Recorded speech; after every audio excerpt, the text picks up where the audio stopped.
Tiếp theo chúng ta hãy cùng nhau đến với Hỏa Diệm Sơn nổi tiếng từ trong Tây Du Ký, sau đó sẽ tới Hòa Điền dưới chân của dãy núi Côn Lôn, nổi tiếng với dòng sông chở đầy ngọc bích, còn tận mắt thấy các pháp sư Trung Hoa trình diễn, bá dọc theo tòa thành cổ thẳng đứng.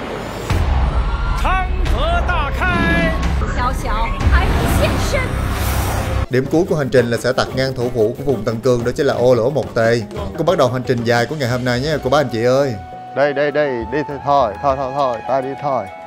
Sau khi đi tàu nhanh chừng 45 phút từ Ô Lỗ Mộc Tề, bây giờ thì mình đang có mặt tại Thổ Lỗ Phồn Thoban. Nơi đây có một địa danh rất là nổi tiếng, nơi mà ngày xưa Đường Tam Tạng, 4 thầy trò Đường Tăng đã đi ngang đây. Sau lưng mình đó chính là Hỏa Diệm Sơn. Coi phim Tây Du Ký bây giờ mới được tới đây. Hỏa Diệm Sơn.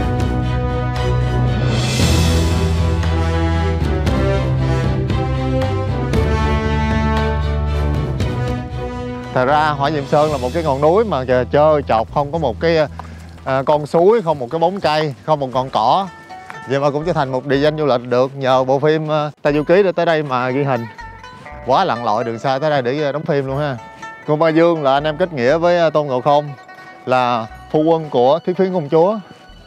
Đây, Thiết Phiến Công Chúa có cây quạt ba tiêu, quạt một cái là lửa tắt, quạt cái thứ hai là cuồng phong nổi lên, và quạt cái thứ ba là mưa sẽ trút xuống. Ngày xưa thầy trò Đường Tăng tới Hỏa Diệm Sơn này thì lửa cháy bùng bùng, nóng tới mức mà suốt 8.000 dặm không có cư dân nào sống nổi, một ngọn cỏ cũng không mọc được.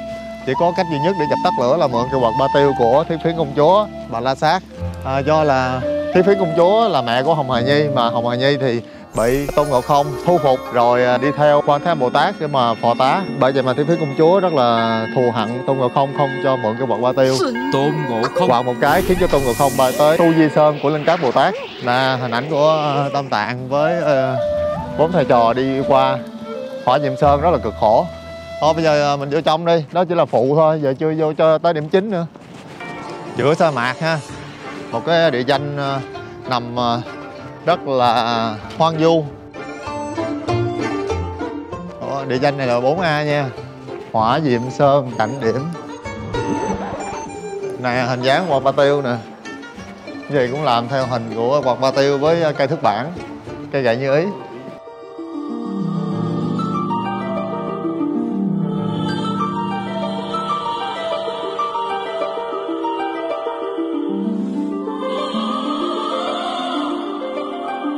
Cái này giờ là chắc chắn ngày xưa Đường Tam Tạng đi ngang qua Hỏa Diệm Sơn vào mùa đông rồi, vào mùa hè rồi, bởi vì mùa hè nhiệt độ ở đây rất là cao, 50, 60, có lúc lên tới 70 độ, và trong khi mùa đông thế này thì nhiệt độ rất là thấp, tầm 2-3 độ thôi, cực kỳ lạnh.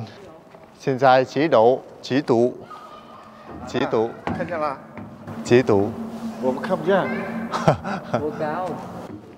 Không bao giờ nhiêu độ không nổi. Cái này bây giờ làm cột đo nhiệt độ nhiệt kế.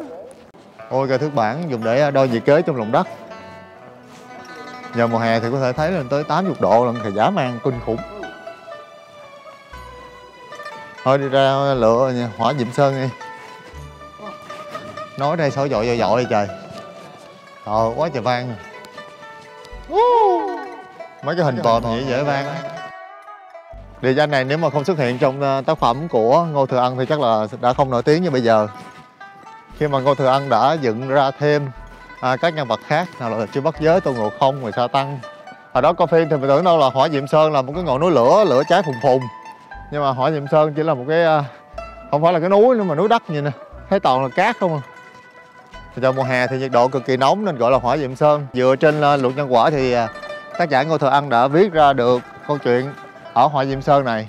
Chính ngày xưa Tôn Ngộ Không là người đã đạp đổ lò luyện tinh đơn của Thái Thượng Lão Quân làm rơi xuống trần gian nha, Hỏa Diệm Sơn này. Từ đó đã bùng lên ngọn lửa. Và sau đó thì Tôn Ngộ Không phải là người đi dập tắt chính ngọn lửa đó để có thể vượt qua được Hỏa Diệm Sơn. Nếu không thì không thể nào chinh phục được ngọn lửa và tiến tới đi tìm chân kinh ở bên kia ngọn núi Tuyết Sơn. Đó chính là xứ sở Thiên Trúc được. Ôi mấy thầy trò Đường Tăng ở đây tới mệt dữ nè. Dễ thương không? Trong khi Tôn Ngộ Không đi tìm cách chinh phục ngọn lửa của Hỏa Diệm Sơn thì ba thầy trò còn lại nóng quá, ngồi đây đợi quạt. Sa Tăng thì chán nản mệt mỏi. Rồi bát giới thì đói bụng, cồn cào. Trường Tam Tạng thì tĩnh tâm, chờ đợi, trong khi Tôn Ngộ Không đi tìm phương cách đối phó với ngọn lửa của Hỏa Diệm Sơn. Còn chú Bạch Mã thì sao đây? Chú Bạch Mã ngoài sao nữa nè. Ủa chú Bạch Mã thạnh rộng trời.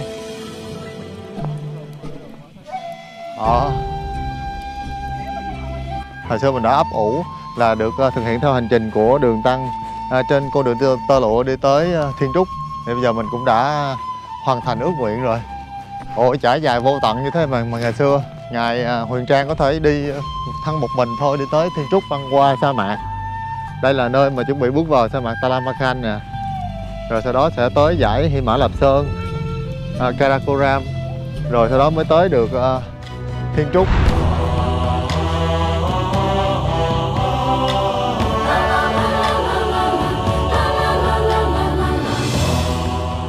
Bí ẩn muôn đời là làm cách nào một nhà sư mới có 25 tuổi là có thể vượt qua vạn dặm xa xôi, đi đường bộ như vậy mà tới được Thiên Trúc để học chân kinh. Làm sao mà sức người có thể chịu nổi cảnh nóng bức của sa mạc, hay là vượt qua nổi cái lạnh cắt da cắt thịt và bị say độ cao khi băng qua dãy Hy Mã Lạp Sơn? Làm sao mà Ngài có thể định hướng được trong một cái không gian bao la mà không bị lạc đường? Vào thời điểm đó thì ngoài Đông Thổ Đại Đường thì Tây Vực là một cái khu vực đầy nguy hiểm của những bộ lạc và hàng chục những cái vương quốc khắp hoang mạc. Là một nhà sư trẻ ngoại quốc thì Huyền Trang có thể bị triệt hạ dễ dàng. Phải chăng là nhờ ý chí kiên quyết đi tới Thiên Trúc, hay là có một sức mạnh hộ trì gia hộ của các chư thiên mà Đường Tăng có thể vượt qua được mọi chông gai, để rồi trở nên một tên tuổi lưu danh thiên cổ, giáo hóa chúng sanh?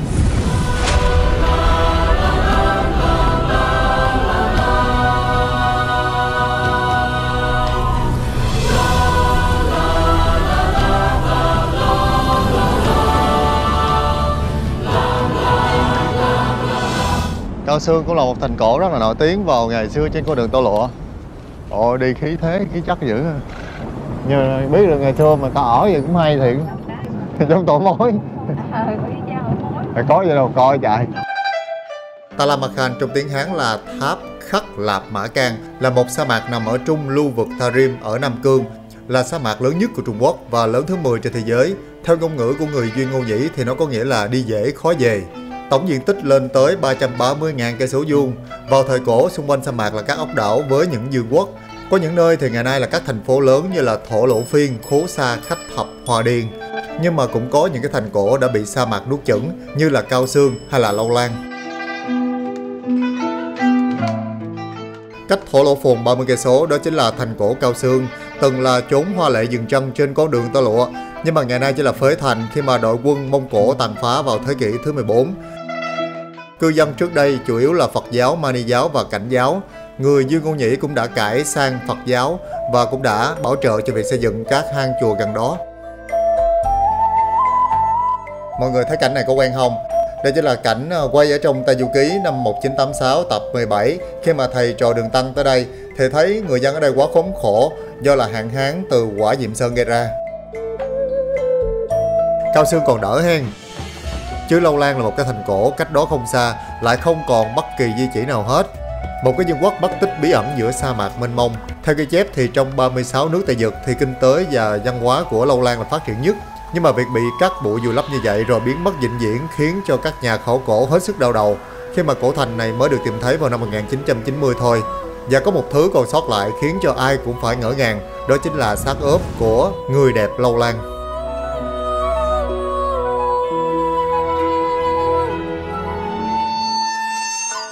Không phải chỉ có Ai Cập mới có xác ướp, mà vào năm 1980, người ta đã tìm thấy thân thể hầu như là còn y nguyên của mỹ nhân Lâu Lan, y như là đang ngủ trên sa mạc vậy. Đây là xác ướp cổ xưa nhất được tìm thấy ở Tân Cương, khoảng 3.800 năm. Mỹ nhân này có mái tóc, làn da, mi mắt, bờ môi, mũi cao, tươi nguyên không hề mục rửa, cứ như là đang yên nghỉ vậy. Mỹ nhân này thì tuổi khoảng 45, cao 1m55 theo tộc người Lai Á Âu. Chắc chắn là một cái nàng tiên trong lòng biết bao nhiêu là quý tộc và hoàng tử thời đó.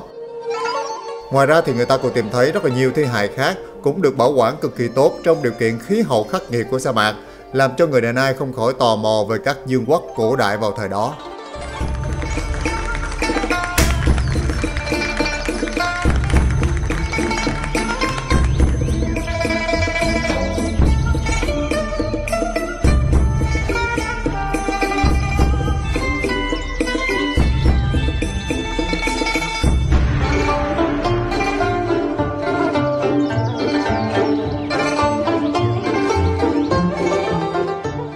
Nhưng mà vẫn còn một cái cổ thành tính ra là còn hên, được phục dựng lại. Cổ thành này rất là đẹp long lanh, nằm tuốt ở phía Nam Cương lận. Giờ thì mình sẽ đi xe lửa tới đó hen.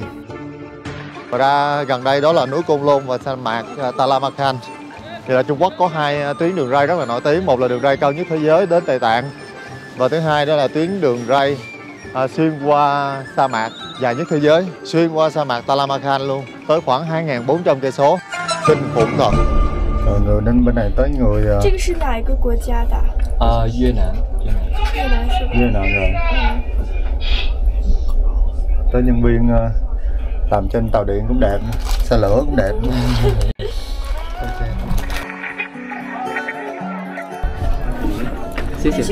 没事，我帮你问一下这个放在哪儿啊？谢谢。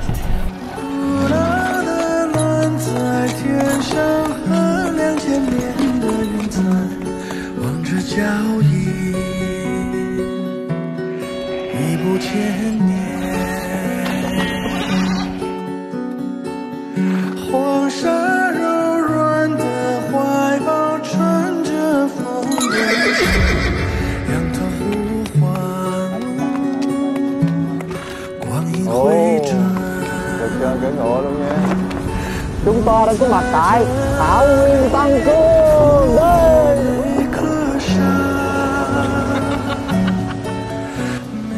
Thiên Sơn Tuyết Liên kìa. Chào mừng cô chú anh chị và các bạn đã đến với Tây Vượt.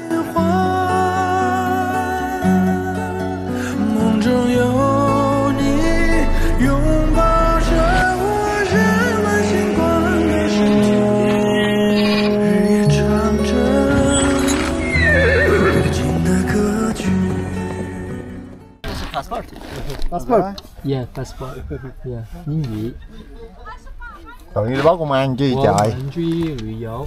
Tới đây tự nhiên đang lái xe cứ ngừng lại cái báo công an lại kiểm tra. Nội tài xế nè. 去哪个酒店？ Hả?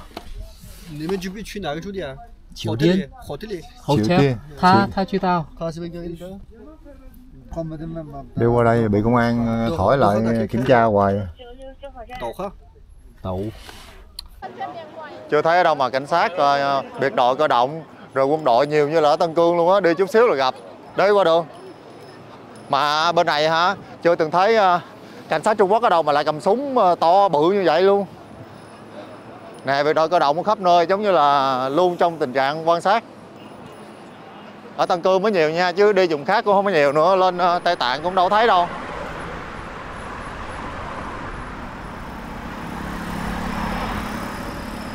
Đây chính là trung tâm của thành phố Hòa Điền đây. Mọi người thấy là nhà ở đây có kiến trúc lạ hơn là ở Kashgar Khách Thập nha. Nhìn vừa cổ cổ vừa mới vừa hiện đại. Đi luồn vào trong này thì mọi người có thể mua sắm, shopping, ăn uống ở trong đây. Này là khu trung tâm thành phố. Nhìn rất là khang trang và nề nếp ngăn nắp. Nhìn không giống như là mình đang đi ở Trung Quốc luôn. Không phải vừa Tây mà vừa Trung Đông ấy. Cũng không phải là châu Á nữa nè. Đẹp đó chứ. Thật ra đây cũng là một cái ốc đảo. Tất cả những thành phố ở đây đều là ốc đảo trên sa mạc hết. Mà trên ốc đảo giống như Đông Hoàng vậy đó, vậy mà có thể xây được những thành phố lớn như thế này. Rồi sao giống bánh đúc, bánh đa bên mình quá vậy? Ăn đó thấy làm sao? Giống bánh đúc không? Giòn giòn sực sực hả? Ăn với dầu. Còn bên đây có món này nè, cũng rất là lạ. Bí đao hầm mật ong. Này ăn sáng được nè, ngọt ngọt, ngon ngon, béo béo, bùi bùi. Đây qua đây mấy này mới hấp dẫn nè. Đây là một cửa hàng thịt nướng nổi tiếng nhất ở Hòa Điền.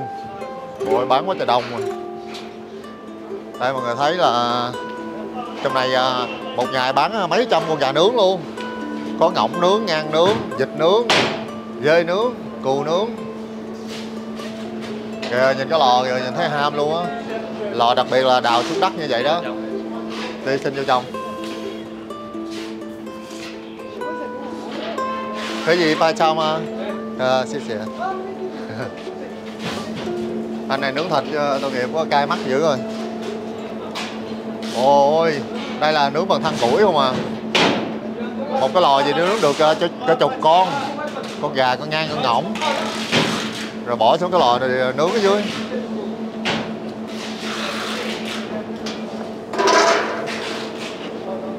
Wow, con gì đây?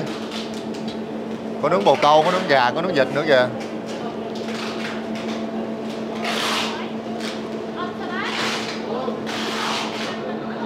Bên kia kìa lò nướng rồi, rực lửa luôn, được mấy cái lò lận. Được 12 cái lò. Mà chôn với lòng đất gì ngộ ha.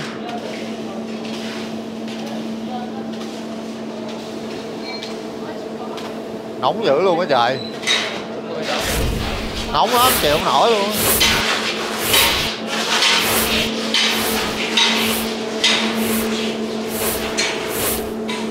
Thôi một cái lò sâu tới 2-3 mét lận. Lớn nữa kìa, wow. Còn khách đợi ngoài đông quá trời đông luôn.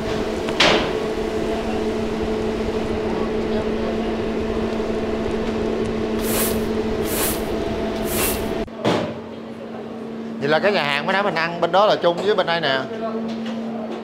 Đa phần bên đây ta ăn gà nướng với cây bắp không mà bánh mì nướng. Nhà giống pizza ha. Ăn phần vậy đó. Vậy cái quán bên đây với bên đây là chung nhau nè. Đó cù đó, cù. Nè này vịt nè, vịt nè. Vịt 2.000 ta. Chắc vịt quá. Hoa Điền là một thành phố cấp tỉnh ở khu tự trị và đây có một khu chợ khá là nổi tiếng, đó là khu chợ Ngọc. Mà hồi trước thì mình đi khu chợ lớn nhất thế giới ở Mandalay, Miến Điện. Còn ở đây cũng có một cái khu chợ Ngọc. Ngọc Hòa Điền là một trong tứ đại danh ngọc của Trung Hoa. Trời ơi, mọi người coi kìa, toàn là ngọc không, đặc biệt là ngọc bích. Hòa Điền là một cái thành phố trực thuộc cấp tỉnh nằm ở phía bắc của dãy núi Côn Lôn. Nên ở đây không biết sao mà có nhiều ngọc đến như vậy. Mình thì không rành về ngọc lắm, chỉ biết về đá Thiên Châu thôi, ở Tây Tạng. Thì núi Côn Lôn là một cái dãy núi mà rất là linh thiêng của đạo giáo trong truyền thống của Trung Hoa. Núi Côn Lôn chia cắt khu tự trị Tân Cương với Tây Tạng. Còn dãy núi Hy Mã Lạp Sơn thì chia cắt giữa Trung Quốc với Ấn Độ. Ôi quá trời rộng cái khu chợ này rồi. Kìa, trải dài bên kia luôn, toàn là đá không à. Làm sao phân biệt được nào là sỏi trời, nào là đá, nào là ngọc. Sao phải xịt nước lên vậy chi vậy ta? Thì nó bóng bóng lên đúng không? Ôi chợ, một khu chợ ngọc rất là tấp nập ha. Mày vô mua đá đi, mua đá đi. Ngày xưa là mấy phi tần dùng đá này để mà nghiền ra rồi để dưỡng nhang ở trong hậu cung á. Rồi để chắn phong thủy. Đá này là đá được hấp thụ linh khí của núi Côn Lôn đó nha. Ở đây có thấy được núi Côn Lôn không ta? Thấy khu Tân Cương này cũng giống như các nước đạo hồi khác ha. Việc kinh doanh buôn bán là toàn đàn ông phụ trách thôi. Dù là đạo hồi bên này cũng rất là thoáng rồi đó. Đây, lại đây.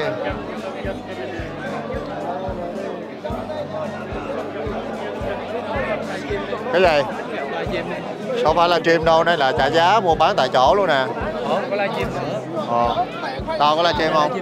Quá tấp nập rồi, trời ơi, rần luôn. Y chang như chợ Đá Sim bữa mình thấy ở Tây Tạng luôn mọi người ơi, cả nhà ơi. Đâu? Có livestream không? livestream á. Kìa chiếu rọi vô. 料子好不好看？是不是非常漂亮的料子？大哥们，青玉啊，和田玉青玉，好料子牛背的，大哥们，这个有没有喜欢的？看没有？把它这多少钱？7000宝双，4000，把它1000下，1000 bản，能下，1000以下能下是吧？大家们看没有？1000以下能下啊，咱们给它下多少？1000 tải lần hả? 300。 trả 300。莲姐，300块啊，对不对？大哥们，这个有没有选的？trả 300。300个小料吧，和田玉青玉，玉龙花式盒，大料大哥，当个吊坠，我跟你说，当个吊坠，小手把都行啊，都可以，看到没有？ để đeo lên người á, để làm dây chuyền đeo lên. 行不行？来来来来，不说500块，真不给吗？500 tệ một viên nè. 完整度可以啊，打眼结佩戴的一个。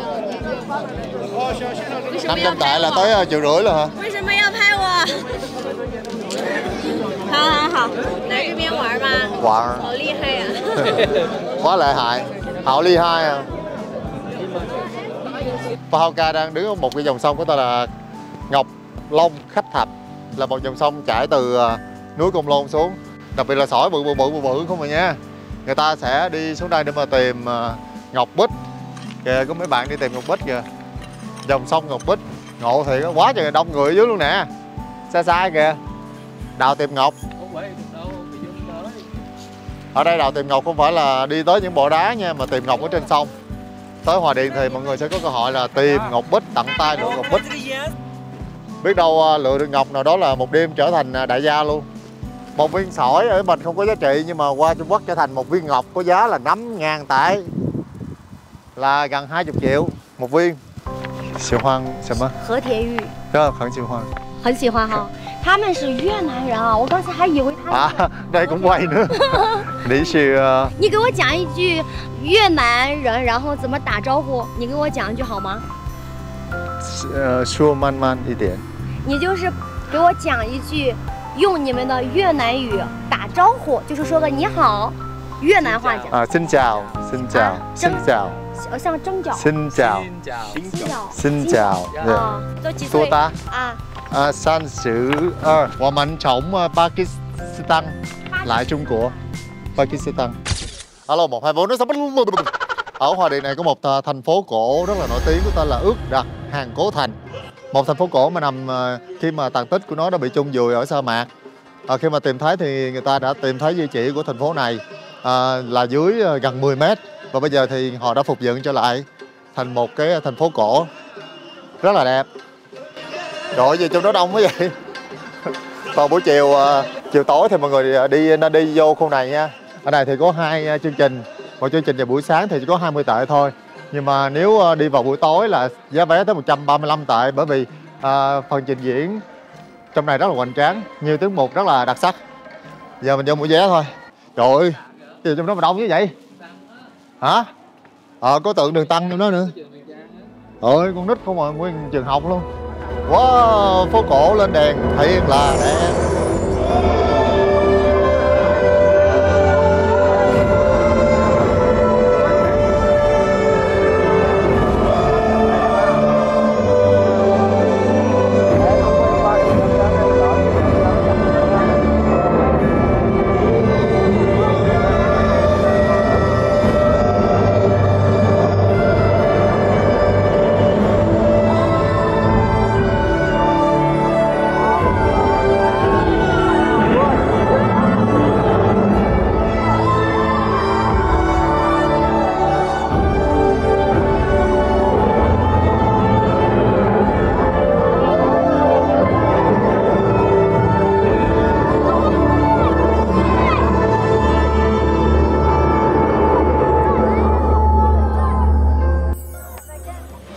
Đây chính là quảng trường Huyền Trang. Tại đây thì mình thấy lại bức tượng của ngài Huyền Trang sau khi vượt qua sa mạc Taklamakan. Tức là trước đó thì ngài đã đi qua Hỏa Diệm Sơn. Thì ngài bước vào khu vực phố cổ này. Là tới đây thì ngài đã sắp bước tới Thiên Trúc rồi đó. Chỉ còn khoảng vài trăm dặm nữa thôi. Chút nữa thì sẽ có 2 chương trình biểu diễn ở đây. Một là tại sân khấu này và 2 đó là ở trong sân khấu nước là buổi trình diễn chính. Thôi mọi người thấy cổng thành rất là khủng, rất là đẹp.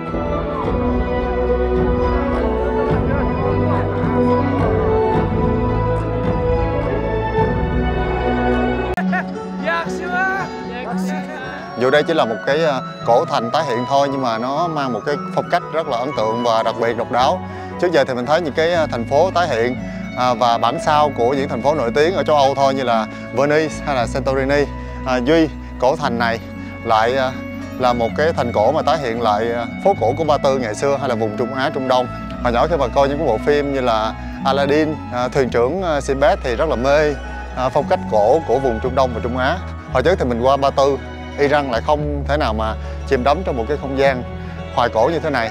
Nhưng mà lại tới Trung Quốc tại Tân Cương này thì là được sống trong một cái không gian rất là sôi động và đậm chất Ba Tư và Trung Đông. Lên đèn, rực lửa, rực đỏ. Nhiều khi Pháp Sư Trung Hoa họ rất là tài năng trong cái việc là tái hiện, phục chế, phục dựng. Bởi vậy mà mình cũng không biết đâu là cổ thành thật hay là cổ thành được dàn dựng nữa. Ôi, phố cổ này quá trời đẹp rồi, đi vô đây. Giờ đây thì mình có không khí giống như là sống lại vào cái thời cổ trên con đường tơ lụa vậy đó. Những thành phố ở giữa sa mạc mênh mông. Trời ơi đẹp quá à. Ngoài những khu phố cổ bằng đất đá màu nâu thì đây là phố cổ toàn là màu trắng. Gần đây thì còn có một cái hồ gọi là Bạch Sa Hồ nữa. Buổi tối thì ở trong này sẽ đông đúc nhộn nhịp hơn. Còn buổi sáng thì ở đây mùa hè khá là nóng.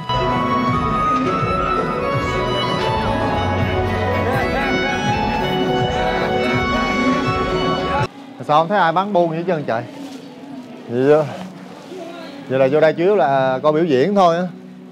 Rồi người ta xây thêm một cái khu gì thấy không? Để giải trí.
Trời ơi, nhạc quá trời hay rồi.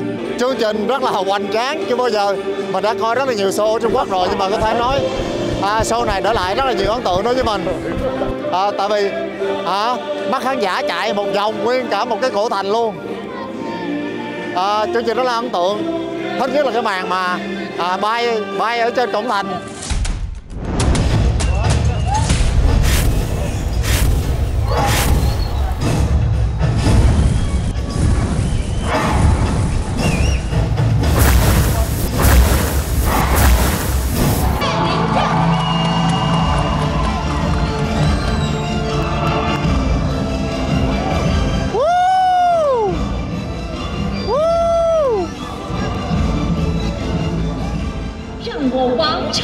Sinh 过上了富足的生活，但邻国窥伺，垂涎王城昌盛，总想侵我土地，辱我百姓。今日得报，邻国已派人混入王城，就在你们人群之中，企图伺机而动，让王城陷入灾难之中。狼子野心，罪不可容。此等宵小，还不现身？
giống như là assassin gì đó. Trời ơi, đu dây rất là đẹp, giống như biệt đội cơ động vậy.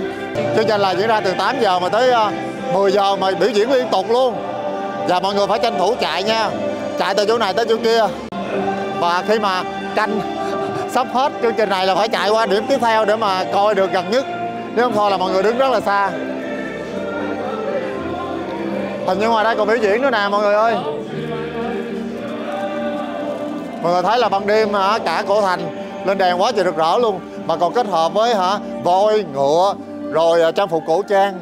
Nhất là mình thích rất là thích trang phục của thời cổ đại ở vùng Ta Giật.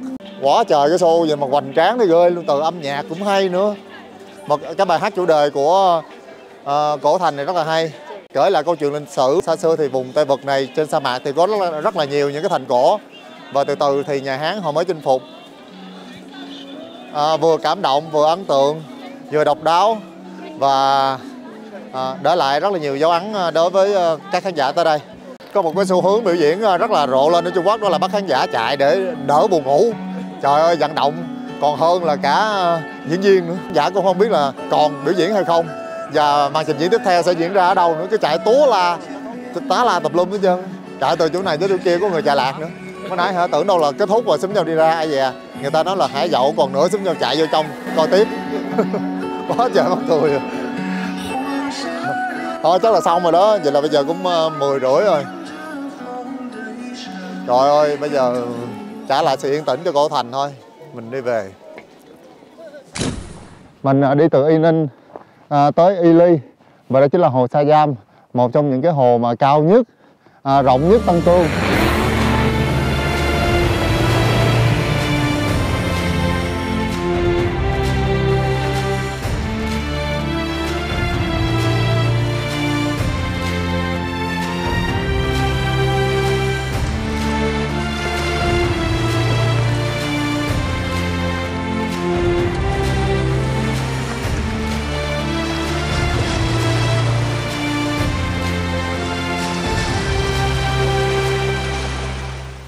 Xung quanh toàn núi tuyết thôi vào mùa đông. Nếu mà đi vào mùa xuân, mùa hè, mùa thu thì trời ơi, chỗ này đồng cỏ xanh rờn luôn. Ở đây mọi người thấy người ta sống theo du mục chăn cừu nè, thả rong, thả cừu, thả ngựa đi.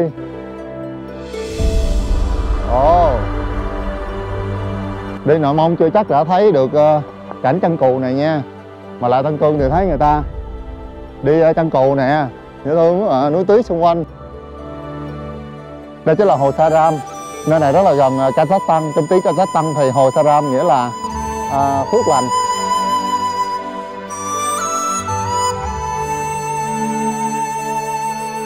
Thằng Hào Khang đẹp quá à.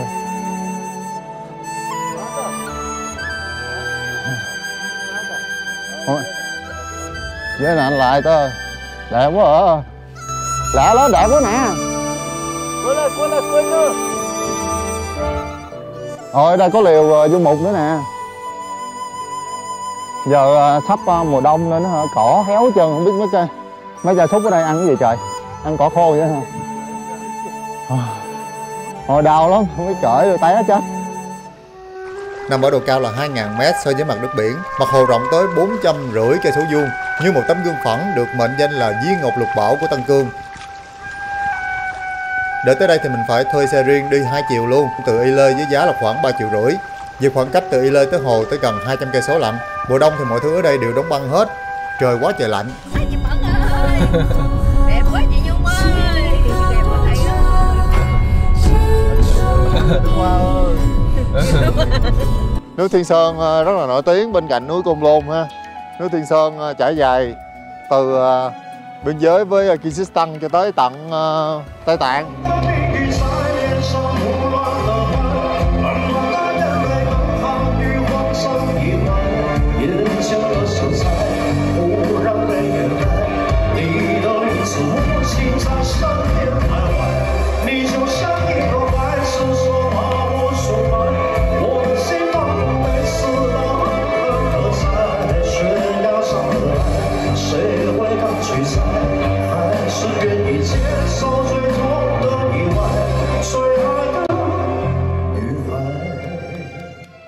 Xin chào sự hảo的地方 Khoan dừng lại tàu Xin Sang. Đây là Xin Sang Tân Cương vào mùa đông đây bà con ơi. Dù trời rất là lạnh nhưng mà mọi người thấy là sau lưng mình tại Grand Bazaar, đó chính là chợ phiên Ba Tư ở Ô Lỗ Một Tề. Một cái kiến trúc rất là đậm vùng Trung Á, Trung Đông. Tới Ô Lỗ Một Tề thì nhất định mọi người phải tới gọi là chợ phiên Ba Tư ở Ô Lỗ Một Tề này. Nơi đây có thể thấy được những cái chợ phiên theo phong cách của Ba Tư và trải nghiệm được văn hóa của vùng miền Tân Cương. Ở đây cũng kêu là bánh nang nữa nè. Nang mà trong rất là nhiều hình dáng khác. Hình con gà, hình con vịt, con dê, con cá, con cừu. Quá trời bánh luôn. Tường là bánh sốt. Này đâu? Nang with filling là bánh nang có thêm topping. Mà này đâu phải bánh thiện, này xi măng mà. Mút. Ôi khu chợ lớn bán rất là nhiều đồ truyền thống. Đây là những nhà cụ của xứ Trung Á, bao gồm cả Tân Cương luôn. Đàn trống rồi. Cái này có da trăng nữa ta. Này là để người ta mua đồ lưu niệm về nè, nguyên một bộ luôn để treo lên, đẹp lắm ha. Nhạc cụ truyền thống. Có cái gì đó. Đây là nhân vật hoạt hình biểu tượng của Urumqi, đi đâu cũng sẽ thấy. Dễ cưng ghê, đứng ngồi trên con lừa đánh đàn. Một cái bánh nang khổng lồ, chiếc bánh mì chà bá nữa. Mấy cái tòa tháp kiến trúc nhìn thì tưởng đâu là thánh đường nhưng mà không phải. Ở trong là chợ giống như chợ Bến Thành của mình vậy đó. Vô trong thì có thể mua hạt, mua thảm, mua đồ lưu niệm. Đặc biệt là nho khô và táo khô, mơ khô của vùng Tân Cương này rất là nổi tiếng. Để coi bạn này nè, trời ơi giống tay cái gì? Ni hao,你是中国人吗？是啊。Ồ, trời ơi người Trung Quốc đó. Người Duy Ngô Nhĩ họ tập trung lại đây để mà bảo tồn văn hóa của mình, nhảy nhót và ca hát. Lại đây coi, rất là đông vui.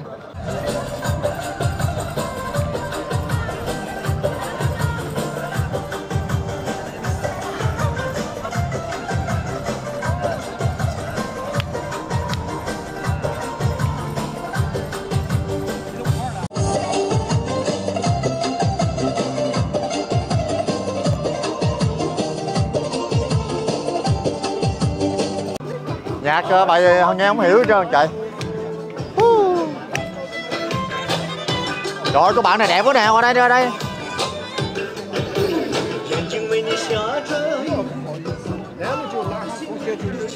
Rồi đây mới thật sự là gái Tân Cương nè.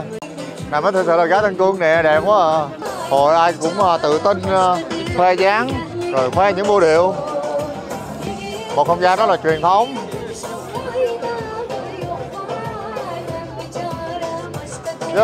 Vô. Nhảy đi. Ta nhảy đẹp quá, không dám nhảy vô nhảy luôn. Nhảy vô phá đồ hình của ta.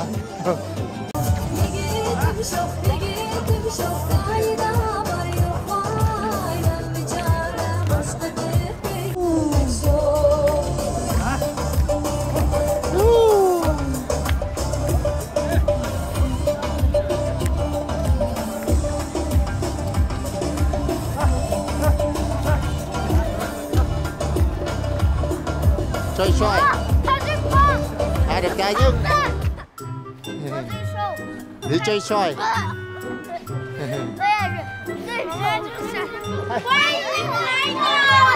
Khoan gì? Thôi chiều tối thì mình sẽ đi vô phố đi bộ nha. Bên chợ ăn uống xong qua đây thì mình có thể mua sắm. Chưa có đi đâu ở Trung Quốc mà mình cảm thấy bị dìm hàng vậy luôn. Bởi vì ở đây ai cũng đẹp chứ. Nam đẹp, nữ đẹp, mà mũi cao nữa chứ. Nhìn người ở đây rất là sáng đẹp nha. Đi ra đường toàn là thấy người đẹp không mà. Thấy cái gì đó đẹp cũng làm mà cuộc đời nó tươi rói lên. Mọi người có thể vào đây để thưởng thức trà. Đặc biệt là trà sữa lạc đà, trà sữa dê. Trong này có biểu diễn nữa nha, đẹp quá. Nhìn cổ ha. Ôi đây cảnh sát có dắt chú cẩu theo nữa nè. Đây là vào trong là một cái khu ăn uống. Ở đây mọi người có thể thưởng thức nhiều món ăn của đặc trưng của vùng Tân Cương. Bánh mì nướng, mới nướng tại lò luôn, thơm ngát luôn và giàu dụm. Rồi dọc đường đây có nhiều món ăn lắm nha. Ôi cà phê Thổ Nhĩ Kỳ nữa nè. Turkish coffee. Turkish coffee rồi. Đây. Ba quay về đây. Có 8 Một. đồng ạ. Đây 8 cơ mà. đồng. Chính Uống cà phê không? Uống cà phê giờ này khỏi ngủ luôn.里面放咖啡，老花的。 Cái này cũng bỏ cà phê, thay vì bỏ ly thì bỏ vô cái này nè. Thấm vô bánh mì rồi ăn luôn. Thôi nhìn uống cà phê không dám ngủ đâu. Thôi đi tiếp. Cảm ơn ta cơ. Trà sữa gì đây? Nài chả.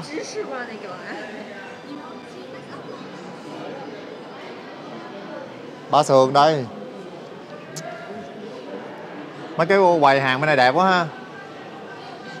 Nhìn sạch sẽ gọn gàng. Khu chợ này vừa cổ mà vừa mới nữa. Từ cái đèn, từ những miếng gạch dán lên đều rất là đậm chân xứ sở Trung Á. Qua đây hiếm thấy mà ăn cơm lắm nha. Toàn là ăn bánh mì không à. Quá trời đẹp rồi cái chợ này á. Nè chim bồ câu. Chim bồ câu. Cây sườn nướng khổng lồ. Ôi, lấy hết ba sườn của chị Trang ra cắm chưa chắc dài bằng cây này. Đó. Quá trời dài. Wow, đồ ăn Tân Cương nha. Bình thường đi ăn đi sao đâu. Còn món nào nữa không? Chưa biết. Đợi gần vô để quay luôn. Tân Cương có nghĩa là cương vực mới, về thuộc về Trung Hoa sau cùng. Nhưng mà với mình, đây là một vùng đất cực kỳ cổ xưa với những cái vương quốc và tòa thành cổ. Nếu mà không có những nỗ lực bảo tồn và phục dựng từ chính phủ thì những người như mình khó mà có cơ hội được trải nghiệm các di sản. Còn văn hóa thì còn bản sắc, một nơi luôn tràn ngập không khí vui tươi, hào sảng của những vũ đạo và giai điệu của những nam thần mỹ nhân chắc chắn làm cho những ai tới rồi sẽ ấn tượng mãi không thôi. Cảm ơn cô chú anh chị các bạn đã theo dõi phần này và hẹn tiếp phần sau.